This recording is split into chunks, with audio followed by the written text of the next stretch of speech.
El Psicofi.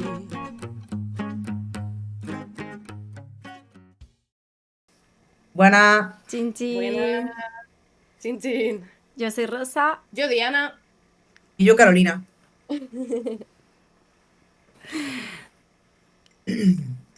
Y aquí estamos un día más en el Psicofi. Bueno, Cari, Bueno, y preséntanos la primera, ¿no? De las secciones de hoy. vamos al grano. Bueno, vamos al grano. Vamos a hablar un poco sobre qué son las etiquetas diagnósticas, qué implicaciones tienen y por qué se utilizan. Las etiquetas diagnósticas son términos que utilizamos para describir un conjunto de síntomas o de comportamientos que se presentan con una regularidad en el tiempo y que siguen unos criterios establecidos. Estos criterios provienen de manuales diagnósticos, o sea, de libros en los que se recoge toda esta sintomatología y que crean como eh, grupos. Vale. Eh, ¿A Perdón. qué te refieres con etiquetas diagnósticas? En términos de que la gente pueda entender. Para la etiqueta diagnóstica nos referimos, por ejemplo, cuando hablamos de TDAH o de esquizofrenia o de whatever, de todo, un poco. Vale. Existen dos grandes manuales diagnósticos que utilizamos en psicología. Por un lado está el DSM-5, que es el Manual Diagnóstico y Estadístico de los Trastornos Mentales, que lo creó la Asociación de Psiquiatría Americana. Y por otra parte tenemos el CIE-10, que es la Clasificación Internacional de las Enfermedades, que viene de la Organización Mundial de la Salud. Eh, Más allá de la función clínica, las etiquetas también tienen un impacto a nivel social, a nivel psicológico y a veces incluso a nivel político. En este podcast lo que vamos a hacer es explorar qué son realmente estas etiquetas, cómo se construyen, qué papeles juegan los manuales diagnósticos y sobre todo cómo le afectan a las personas que las reciben. Eso es. No sé no sé si queréis comentar algo. Totalmente. No, Muy, con esa muy buena. parte de, bueno, yo creo que dentro de la crítica, una parte básica que tenemos que cuestionarnos, ¿no? Dentro de qué entendemos por un manual diagnóstico, es que, o sea, a ver, si bien es cierto que cumple una función, ¿no? Que se entiende que nos puede ser útil dentro de los profesionales para, pues para entendernos entre nosotros y saber a qué nos estamos refiriendo con cierta sintomatología, ¿vale? Eh, Hay una cuestión de base que es si son realidades o son construcciones, ¿no? Y al Bueno, final, sí, que no podemos olvidar que la S es de estadístico. Bueno, en inglés, statistical. Entonces, al claro, final, por ejemplo, el DSM, dentro de su propia categorización, reconoce que es una clasificación estadística, o sea, que no atiende a la función de los comportamientos, sino, pues bueno, a cómo se suceden esos comportamientos y en función de cuánto y claro, claro. temporalidades y demás. Realmente es que no responden a eso, ¿no? O sea, yo justo lo que iba a decir es que las etiquetas diagnósticas no son una realidad en sí misma, sino que son un constructo, ¿no? Una construcción teórica que, en este caso, un compendio de psiquiatras y algún psicólogo han decidido aglutinar en dos manuales, ¿no? En este caso, no sé si me explico. O sea, que al final eh, no, o sea, son constructos sociales que intentan dar un sentido a la realidad, pero no son la realidad en sí misma. O sea, no son Totalmente. hechos, sino son nombres que se le ha depositado a ciertas cosas, ¿no? A ver, realmente también, bueno, una de las partes positivas que tiene es que cuando tú estás tratando a un paciente te puede dar cierta orientación de qué línea de trabajo tienes que coger, te puede dar como una orientación de más o menos hacia dónde dirigirte, pero no es el Padre Nuestro. Claro, totalmente. Y ahí eso un poco se relaciona con lo que decía Rosy, ¿no? no te especifican la cantidad de la conducta, ¿no? Cuántas veces se da, la cuantía, vamos. Ni la temporalización, no te dice nada, ni la rigidez, o sea, no te habla de nada en términos realistas. Tiene una Entonces, visión muy reduccionista de las cosas, al final.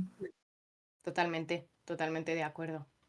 Yo creo que eso Pero, se liga a que es muy difícil validar la propia etiqueta psicopatológica, ¿no? O sea, ver que no, que en realidad dices, ¿cómo se le da un sentido de validez? ¿No? Si nos pusiésemos rígidos a nivel investigación, no podemos validar la etiqueta diagnóstica. y además que dentro de, al final, con respecto a lo que estamos hablando, pues sí es cierto que por mucho que tú tengas un diagnóstico, es que luego hay casos tan diferentes dentro de un mismo diagnóstico. Porque Total. luego, claro, otra cosa, igual cuando tú estás leyendo algún trastorno dentro del DSM-5 o lo que sea, te pone exceso de sueño o insomnio o te pone como tantas cosas contrapuestas. Sí, Sí, ¿no? bueno, Y en esa, relación Igual con lo que un dices, poco, que se patologizan cosas de la vida diaria. claro. eso también. Bueno, a mí me llama la atención de siempre, desde que hemos empezado, desde que empezamos a estudiar, em, cómo se consideraba un criterio diagnóstico, pues por ejemplo lo de la falta de sueño, y dentro del mismo trastorno el exceso de sueño. Y te iba al siguiente trastorno y tenía también las dos cosas y decías, vale, pero entonces si duermo mucho, ¿qué es? Si duermo poco, ¿qué es? O al final me estás reconociendo dentro del mismo manual que realmente que yo duerma mucho o duerma poco no, no puede llevarte a un diagnóstico de verdad, no puede llevarte a la raíz del problema. Y que No, realmente, o sea, sí, realmente no tiene en cuenta el contexto de la persona o la historia de la persona, ¿no? total.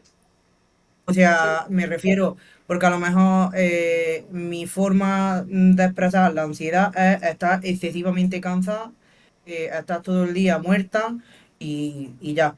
Y para otra persona es no puedo dormir absolutamente nada y para otra persona es pues me voy al gimnasio 4 horas. totalmente. Entonces al En final también hay que relación con esto, analizar, perdón, que sí, hay que analizar la funcionalidad que tienen los síntomas.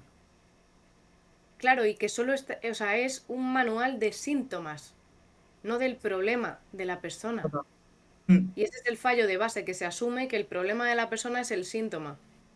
Y el síntoma solo es la manifestación de la problemática, pero totalmente. no es el problema de base.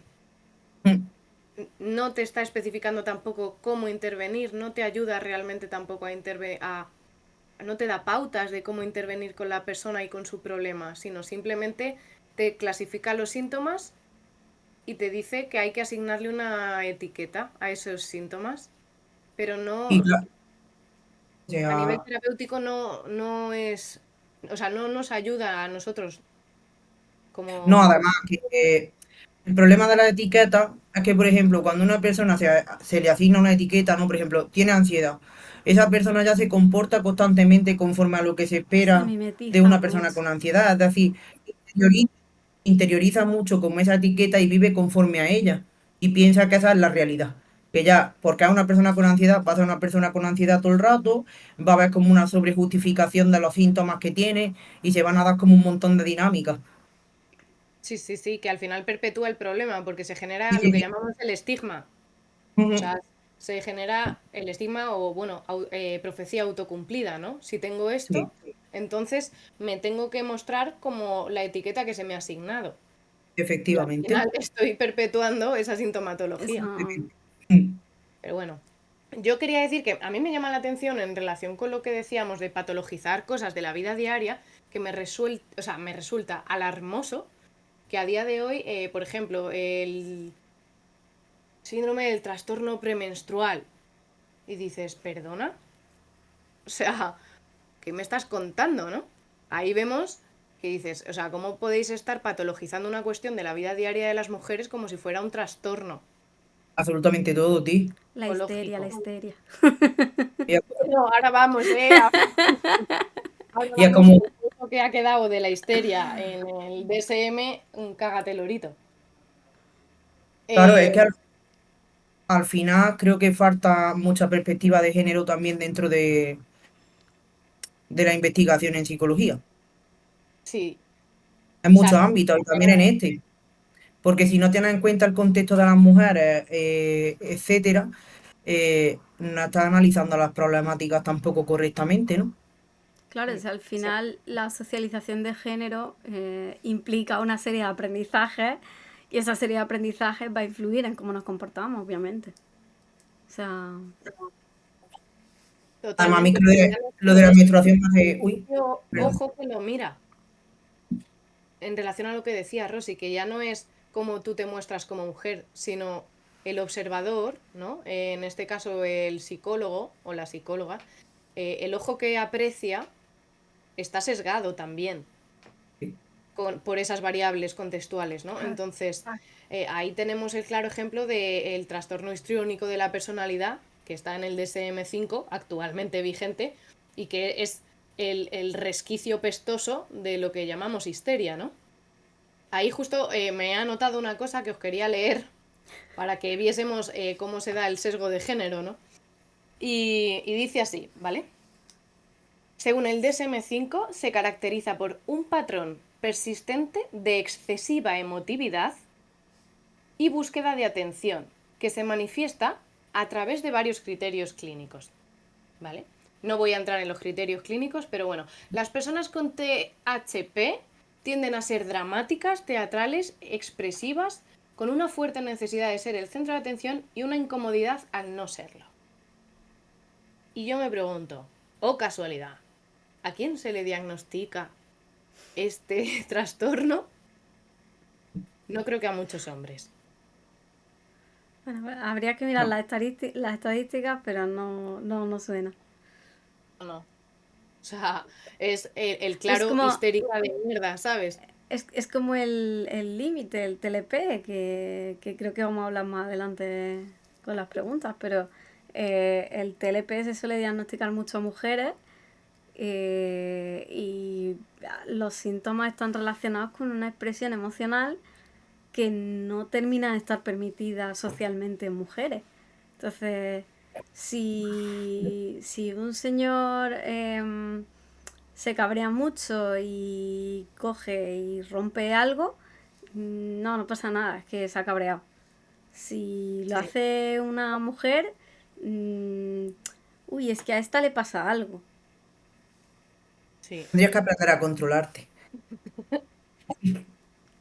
Otro argumento que yo creo que podemos dar para criticar los criterios diagnósticos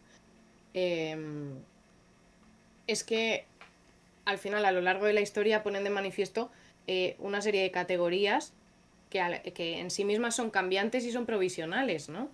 O sea, por ejemplo, aquí se ve como muchas veces se dan sesgos a nivel cultural por la situación de cada momento histórico. Y tenemos el claro ejemplo de que en el DSM-3 existía, o sea, estaba contemplada la homosexualidad como trastorno. Totalmente. Lo iba a decir. Fuerte. Que al final vemos que está sumamente cargado de sesgos contextuales. Y vemos que, bueno, que tampoco es súper fiable, ¿no? Va cambiando de opinión. Sí, sí, totalmente. A la deriva de los psiquiatras del momento. Yo también quiero hacer un apunte, como más, claro, más orientada a ACT, ¿no?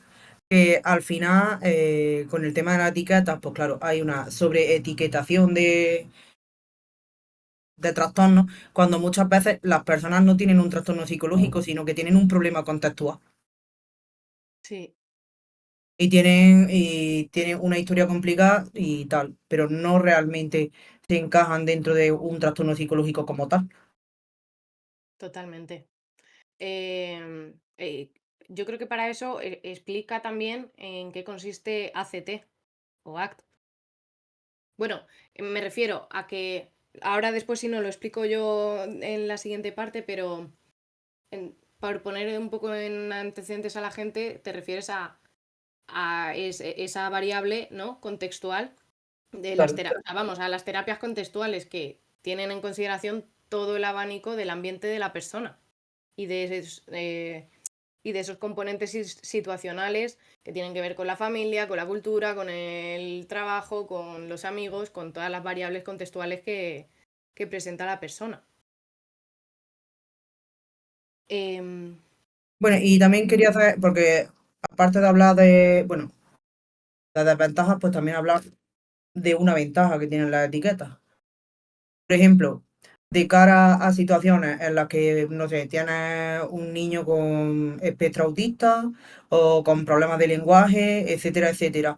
Al final es una putada, ¿no? Porque tienes como que decir que tienes discapacidad, pero al final es la única vía para poder obtener la subvención y poder ser tratado.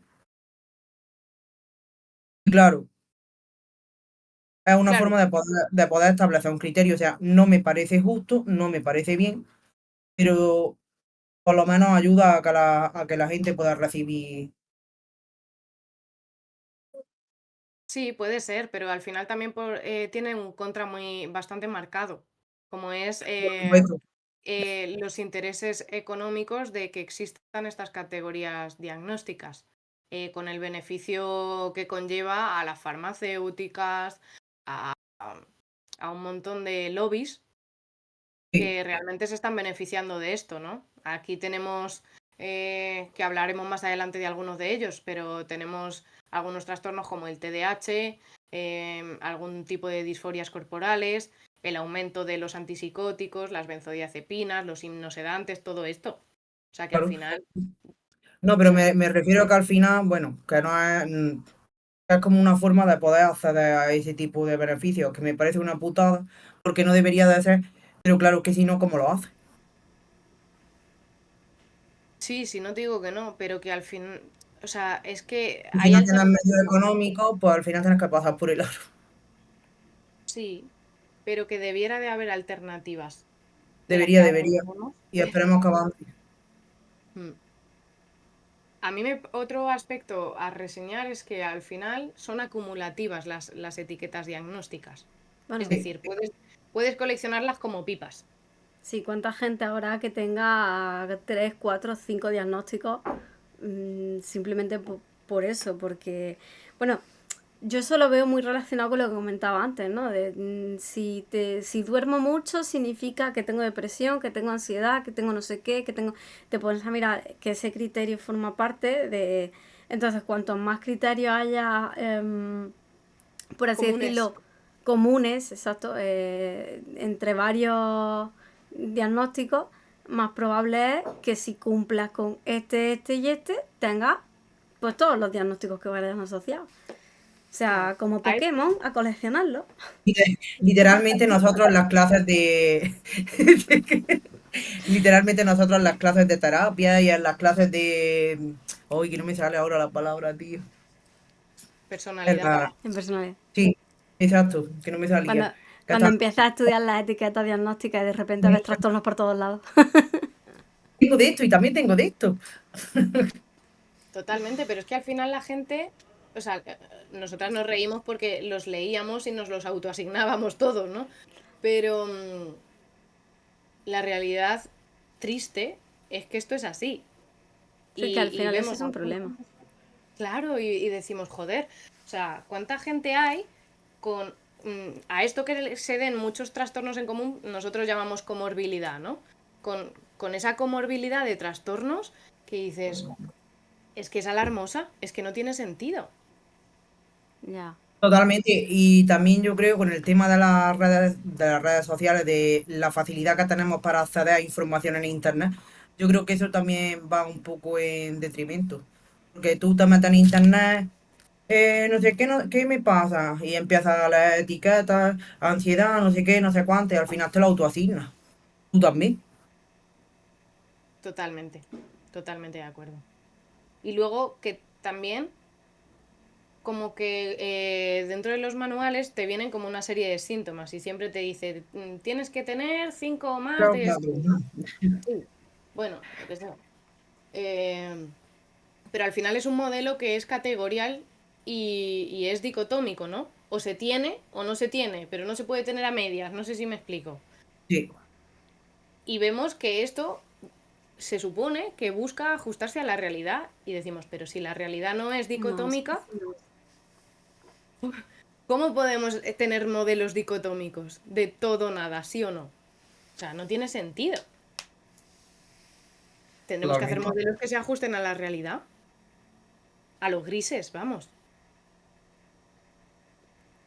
Pero Y, bueno, y así un poco como, como por dar una esperancita a la gente, que no todo es ponerte el nombre de una etiqueta que lo vas a tener sí o sí porque todo es etiquetable ya con el DSM, y ya de ahí no sales y ahora te vas a identificar y tal. Yo creo que podemos conectar un poco con lo que ibas a explicar en el expreso, ¿no? sí, Perfecto. Con la alternativa, vaya. vale. Os traigo la alternativa. Expreso. A ver, hoy en Expreso os traigo la perspectiva transdiagnóstica, ¿vale? ¿Esto qué quiere decir? No tiene que ver con la palabra trans ni nada de eso, ¿vale? Transdiagnóstico se refiere a un modelo donde tienes en cuenta todos estos sesgos culturales y sociales y demás, y al mismo tiempo se evita esa categoría dicotómica que decíamos, o sea, que decía antes, intentando ver a la persona de una manera integral, o sea, ver a la persona que tienes delante, ¿vale? No intentando buscar asignar a esa persona a una norma que has establecido en base a una serie de criterios, sino trabajar con la persona que tienes delante. Teniendo en cuenta esto, y queriendo evitar todo el proceso de la estigmatización que decíamos, ¿no? De que al final se perpetúa la etiqueta y ya yo me pongo mi pin y me perpetúo en mi pin y ya de ahí no salgo, ¿no? Pues, por ejemplo, hay modelos, como es el caso de la terapia de aceptación y compromiso, que comentaba antes Carol, que proponen la alternativa de una única etiqueta diagnóstica para todo malestar psicológico, ¿vale? Que sería el trastorno de evitación experiencial. ¿Qué es esto del trastorno de evitación experiencial? Pues es un proceso en el que la persona intenta evitar o cambiar la forma o la frecuencia de las experiencias que tiene de manera interna, ¿no? Esos pensamientos, esas emociones y esas sensaciones físicas que le están resultando desagradables, y esto se encuentra a su vez relacionado con lo que nosotros llamamos inflexibilidad psicológica, ¿no? Cuando nos ponemos rígidos y entramos en ese prisma dicotómico, además, del malestar de todo o nada. Entonces, o todo está de puta madre o todo es una mierda. O esto es una maravilla o es una porquería. O me sale esto a la primera o entonces soy un inútil, ¿no? Todo esto está relacionado con lo que llamamos inflexibilidad psicológica. Y ACT planteó este trastorno de evitación experiencial como única etiqueta que puede asociarse a todas las personas, a toda persona que está sufriendo un malestar psicológico porque tiene una serie de componentes en común, ¿no? Dentro de ACT, por ejemplo, está el modelo Exaflex, ¿vale? Que es un modelo que describe 6 procesos psicológicos que considera fundamentales y que trabajar en ellos promueve lo que llamamos flexibilidad psicológica y bienestar, ¿vale? Que seamos flexibles, que veamos que pueden pasar cosas y no nos generen un malestar estratosférico, ¿no? Y también se trabajaba mucho lo de distanciarte de tus emociones y ser capaz, la difusión, Sí, ese alejarte es un uno de poco los de, procesos. exactamente, que me parece un pilar bastante importante. El tema de que cuando estás en rigidez, estás totalmente fusionado con tus pensamientos, todo está enmarañado y al final, por ejemplo, uno de lo que se persigue, pues es precisamente que seas capaz de distanciarte un poco de eso y de separar lo que estás sintiendo. Eso es. Ese es uno de los procesos de este modelo Exaflex, ¿no? es la difusión, luego la aceptación, que si queréis describirla. Pues implica, implica primero que tenga unos valores bien definidos. Pero eso es los Que- valores, que también es otro de los y- componentes. Aceptación tiene que ver con aceptar tus emociones negativas también y- y entender que forman parte integrada de ti. Es decir, tú no puedes ser tú sin tus fichas negras, ¿no? ¿Qué diríamos? Es un poco como el rechazo a... Es que siempre hay que estar feliz, entonces si estar triste es malo y no sé qué, ¿no? O sea, yo digo siempre lo mismo. Si te ha pasado algo muy malo, te ha fallecido algún ser querido o lo que sea, no te apetece estar alegre y contento y jaja y qué bien la vida. No. O sea, tienes que procesar lo que te ha pasado, lo que te ha pasado, lo que ha pasado, y parte de procesarlo es precisamente decir, vale, no estoy bien ahora mismo, estoy triste y es una emoción que Total, también tiene su funcionalidad. totalmente. Claro, es que en ese caso lo patológico sería estar tocando las castañuelas, ¿sabes? Entonces dices, es que ahí no es, ahí sí que no estaría siendo adaptativo, ¿no? A tu contexto. Peña, ama, ríe. Claro.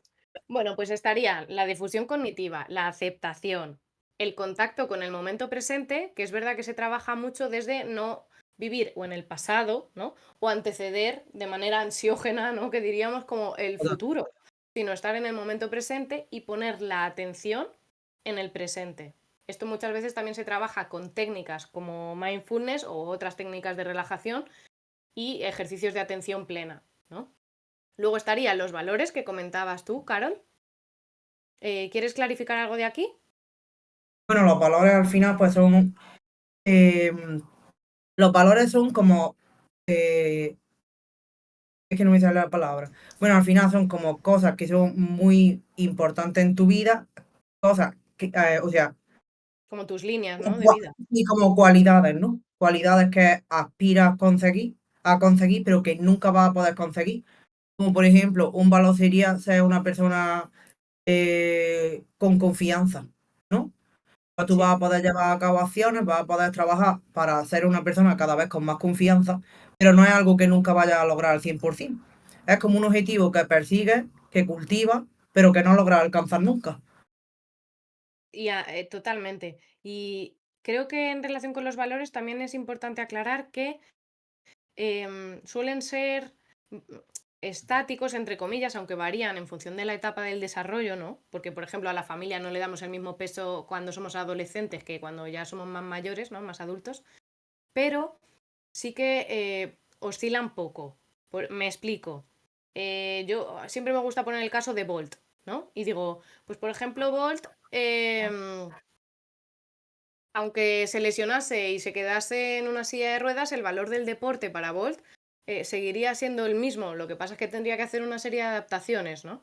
Pero al Totalmente. final el grado de importancia de ese valor no varía, entre comillas, por esa lesión, sino que lo que habría es que ajustar el valor ideal con el valor real. Pero bueno, eso ya entramos otro día.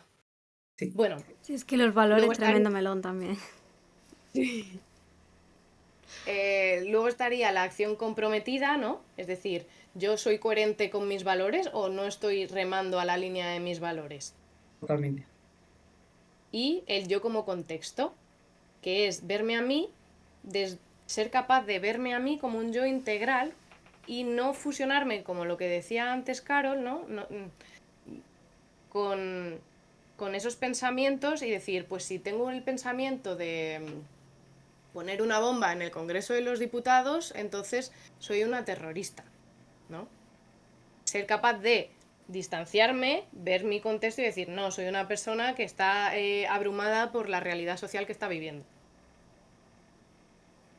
Claro, Eso es entenderme una cosa es lo que pienses y otra lo que hagas. Entonces, claro, totalmente. Hablábamos el otro día, al final, que los pensamientos están ahí, pero lo importante es lo que haces con ellos. Total. No, y ser capaz de distanciarme y decir, ¿por qué estoy teniendo también este pensamiento, no? Pues estoy teniendo este pensamiento porque me abrumo. o porque mi situación económica es tal, o porque he tenido este problema y me he visto desbordada. Y yo Eso es lo últimamente me que... dedico mucho a la aceptación y a cuestionarme ese tipo de cosas en mi vida últimamente. Bueno, hasta aquí la alternativa también a los modelos diagnósticos para que veáis que existe una alternatividad que no Sí, patologiza. otra forma de ver los problemas psicológicos, que al final son un reflejo de los problemas de la vida. Total, total, total. Bueno, Y y ahora bueno, damos paso. Sí. Bueno, nos fuimos al molinillo de consulta. nos fuimos. El molinillo de las consultas. Pues mira, hoy en el molinillo de consulta hemos estado haciendo preguntas a la gente sobre qué quieren saber sobre las etiquetas diagnósticas. Y os voy a leer lo que ha ido preguntando la gente, tanto a Rosy, a Diana como a mí. La primera pregunta que nos han hecho llegar ha sido que quieren saber un poco más sobre el trastorno de despersonalización desrealizado.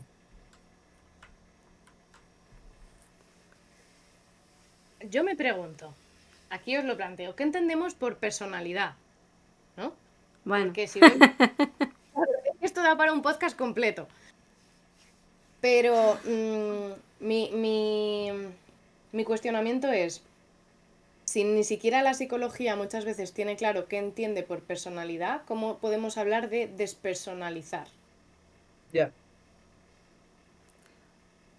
y Es bueno, yo que, creo que el lenguaje en general, que puede ser algo muy útil, pero a veces si no desgranamos las ideas puede entorpecer más que otra cosa. Porque el lenguaje puede ser muy ambiguo y lo que a lo mejor mmm, para mí es estar fatal, para otra persona puede no serlo.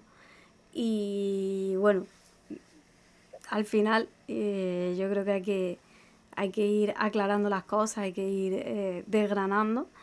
Y con el sí. tema de la personalidad es que no podemos desgranarla. Y lo de desregulado también dices, tela, tela, tela, tela. Eh, ¿quién está regulado? Bueno, ¿Qué es la regulación? No, lo que Claro, estamos bueno, es regular. tirando a mal. Regu. estamos regu. No, pero dices, vamos a ver, por ejemplo, la estabilidad psicológica muchas veces se entiende como un encefalograma plano.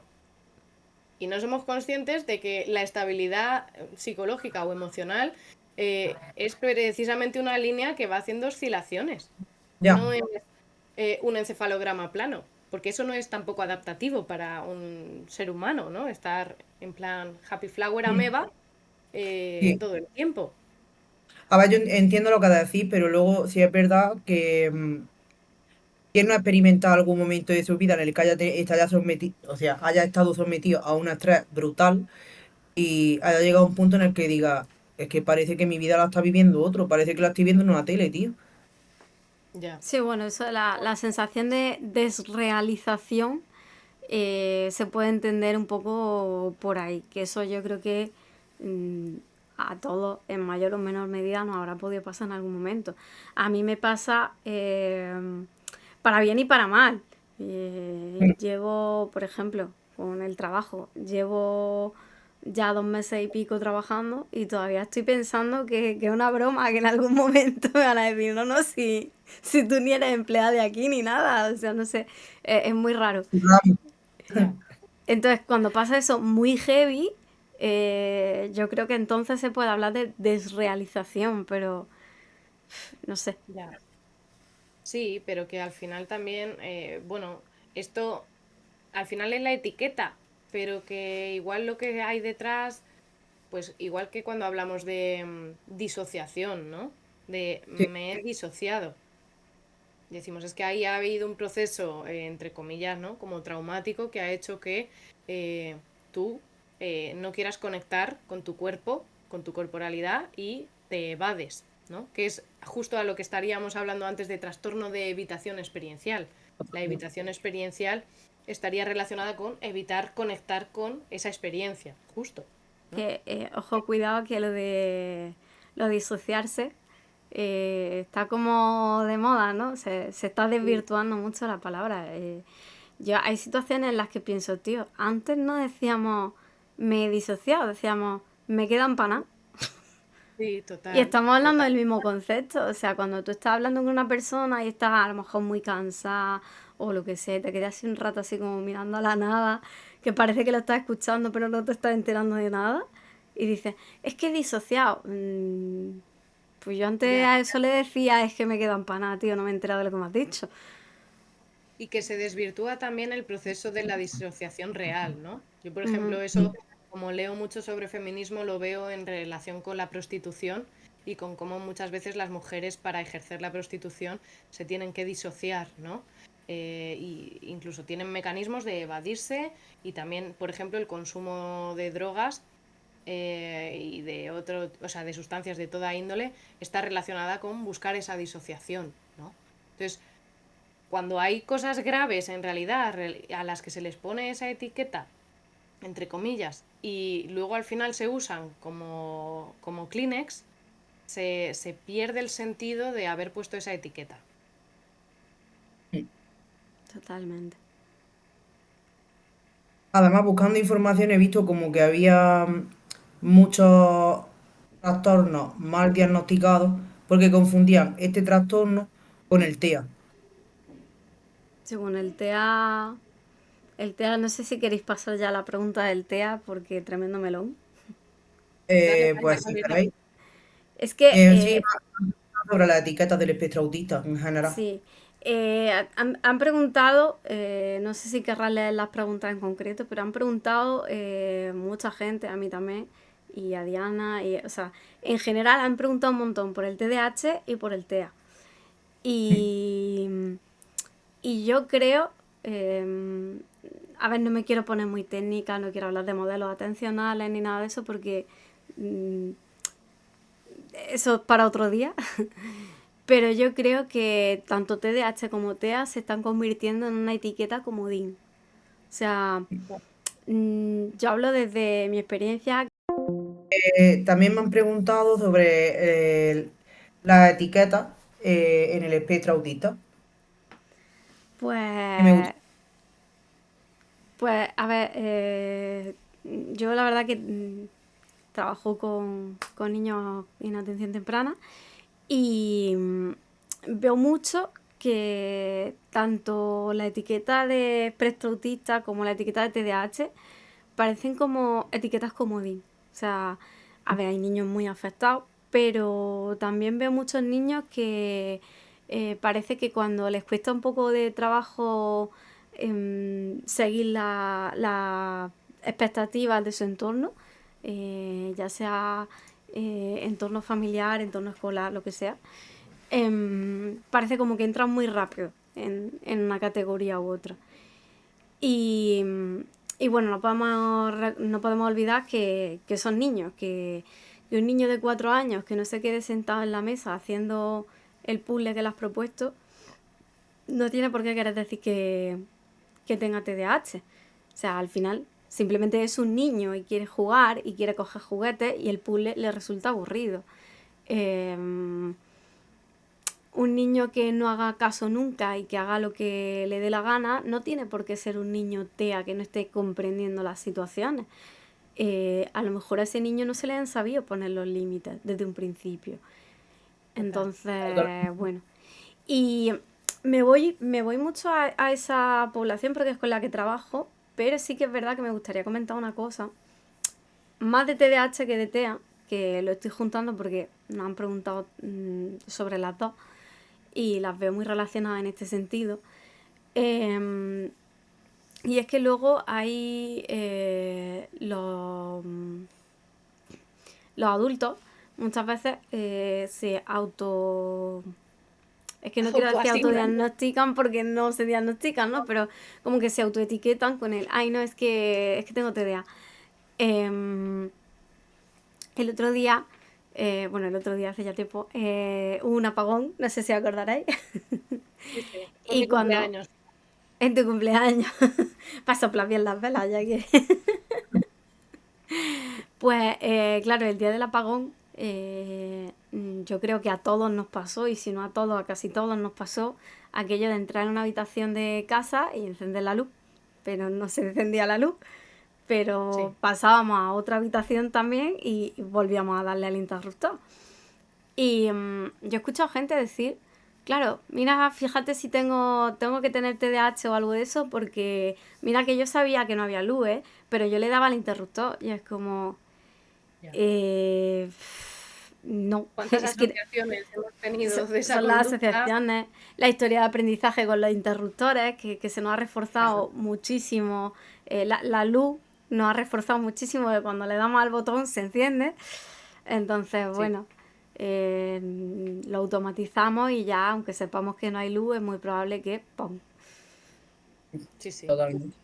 Y bueno, pues está genial la sensación de control o de entendimiento que puede generar ponerle nombre a lo que te pasa. Pero yo creo que tenemos que tener en cuenta que ese nombre, por un lado, no explica nada y por otro lado, no implica ni quiere decir nada. O sea, bajo ese nombre se pueden esconder 1000 comportamientos diferentes, cada uno con sus funciones. Pueden tener sentido con la etiqueta y pueden no tenerlo. Y, y bueno, Yo creo que pasa también, o sea, pasa mucho con el TEA, con el TDAH y ujú. con la esquizofrenia, ¿no? Que dices, amalgama de 80.000 conductas o sea, ni siquiera conductas, son síntomas. Todos en el mismo saco y incluso dos personas diagnosticadas del mismo trastorno eh, tienen sintomatología absolutamente diferente. Entonces dices, es que no estamos asignando bien ni siquiera esas etiquetas. Totalmente. Totalmente. Y la siguiente pregunta que han puesto es si existe sobrediagnóstico de TDAH y de TLP en mujeres. El trastorno límite de la personalidad y trastorno por déficit de atención y hiperactividad. Para quien no. Sí, bueno, que Sí, estamos aquí con lo de TEA, TDAH. TEA es trastorno del espectro autista. sí. O sea, yo creo que en el TDAH lo que hay es infradiagnóstico. Hay infradiagnóstico en mujeres porque se asume que dentro del TEA hay un déficit social. ¿Qué pasa? Que como a las mujeres, eh, pues desde que nacemos se nos socializa en llevar el rol de los cuidados con nosotras y en tener que encargarnos de todo, también nos tenemos que encargar de la emocionalidad nuestra y de la de todo el mundo. Entonces, como somos seres sensibles de luz, pues claro, esto genera choque con que a las mujeres o a las niñas en este caso se les diagnostique de TEA, porque al final ellas la socialización, ahí no presentan tantos déficits como pueda darse en varones. Claro, y Claro, es un poco como el ejemplo contrario a lo que yo comentaba antes. O sea, si un chico rompe algo por un cabreo, no pasa nada. Si una chica rompe algo por un cabreo, a esta le pasa algo. Y aquí pasa completamente al revés. Si una chica es calladita y timidita, no pasa nada porque es lo que tiene que ser. Si un chico es calladito y no quiere ser el centro de atención, a este le pasa algo. O sea, aquí Sí, tenemos ese sí, camuflaje sí, con la sí, socialización. totalmente. Y luego con el caso de, ¿cuál era el otro? El de... el trastorno límite de la personalidad. es pues igual que el trastorno histriónico, o sea, al final son... o que la fibromialgia. Bueno, Eh, eso da para capítulo, ¿eh? mm, Vemos que hay trastornos que es que se asignan absolutamente a mujeres por la sintomatología que presentan y por el sesgo de género del ojo que lo ve. Y aquí totalmente. tenemos ese claro ejemplo, ¿no? Una persona que oscila, que es lábil emocionalmente y demás, eh, en un hombre no se suele diagnosticar de ese modo. De hecho, por ejemplo, se ve que ante misma sintomatología a hombres se les suele diagnosticar trastorno narcisista de la personalidad y a las mujeres se les suele diagnosticar el trastorno histriónico de la personalidad o TLP ahora como nueva variable dentro de esa amalgama, ¿no? Ujú. Entonces vemos que realmente hay sesgos de género en esas categorías. Sí, Absoluto sí. totalmente. Nada más que decir. Y bueno, no sé si queréis comentar algo más, pero a mí una pregunta que me llamó la atención, que no recuerdo muy bien, pero era algo así como si las etiquetas diagnósticas a día de hoy aportan más o al revés, son como un lastre. Y yo me decantaría por lo segundo, la verdad. Sí, O Sí, sí, sea, totalmente. entiendo que sea útil ponerle nombre a nivel estadístico a la hora de, pues para estudiar poblaciones y decir, vale, pues voy a estudiar con estas características, voy a tal. Pero en clínica yo creo que aportan poco. Muchas veces sí, pueden confundir precisamente por esa amalgama que decíamos antes que son los síntomas. A la persona puede incluso hacer que se sobreidentifique con parte extra de la problemática, que en verdad no formaría parte de su repertorio, pero lo incorpora por la sobreidentificación. Sí, Y en algunos casos incluso pueden generar esa sensación de, bueno, si yo me comporto así porque es que soy TLP o porque tengo ansiedad o porque no sé qué, mm, yo no tengo control sobre mi comportamiento. Entonces no puedo cambiarlo. Y genera claro. como ese estanco, ¿no? Sí, sí, no, la perpetuación del malestar, porque no hay posibilidad de cambio. Sí, totalmente de acuerdo. Así que bueno, yo creo que hasta aquí El el capítulo psicofis. de hoy, el psicofi de hoy. Y nada, esperamos que os haya gustado, que os lleve a reflexión y y que no caigáis en esa autoasignación Que de... se puede hablar del malestar sin ponerle un nombre clínico. Totalmente. Pues nada, chicas, nos vemos en el próximo capítulo. Hasta el siguiente chao, chao. psicofi. Chao. Chao. El psicofi.